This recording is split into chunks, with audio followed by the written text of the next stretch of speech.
សួស្តីបងប្អូនអរគ្នានេះគឺជា spoiler កាបោនដែលយើងកំងដាក់ជូនអតិថិជនជាប្រភេទរថយន្ត Ford Mustang បងប្អូនកលេចមើល spoiler នេះ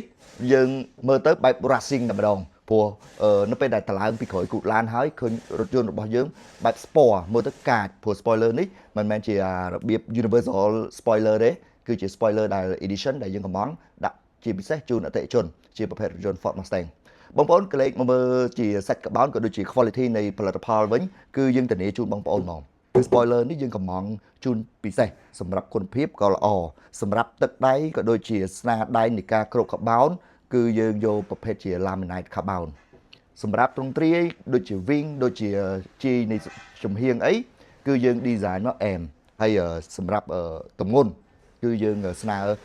កំងពីខាងរោងចក្រយើងយកទម្ងន់ដែលស្រាលបំផុតដែលអាចទៅរួចបងប្អូនមកកលេចមើលជើងវិញគឺជើងនេះធន់តែម្ដងព្រោះនៅពេលដែលយើងដាក់ spoiler ធំបើស្រាជាជើងនៃ spoiler គ្រប់គ្រង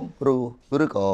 ត្រូនៃទម្ងន់ spoiler អត់បាននៅពេលដែលយើងរត់ល្បឿន80 90 100អី spoiler របស់យើងធ្វើការធ្ងន់ដោយបុកជាមួយនឹងសម្ពាធខ្យល់អញ្ចឹងបើករណីជើងរបស់យើងអត់ធន់អត់មាំអញ្ចឹងធ្វើឲ្យ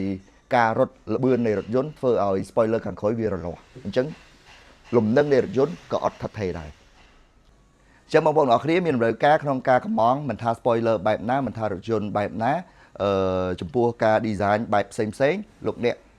អាចតាក់ទងមក VKH យើងនឹងធានាការកំងអីវ៉ាន់ដាក់ជូន express ក៏បានឬក៏ដាក់តាមធម្មតាក៏បានសម្រាប់តម្លៃនិងគុណភាពពួកយើងនឹងធានាជូនបងប្អូនអរគុណជួបគ្នានៅវីដេអូក្រោយ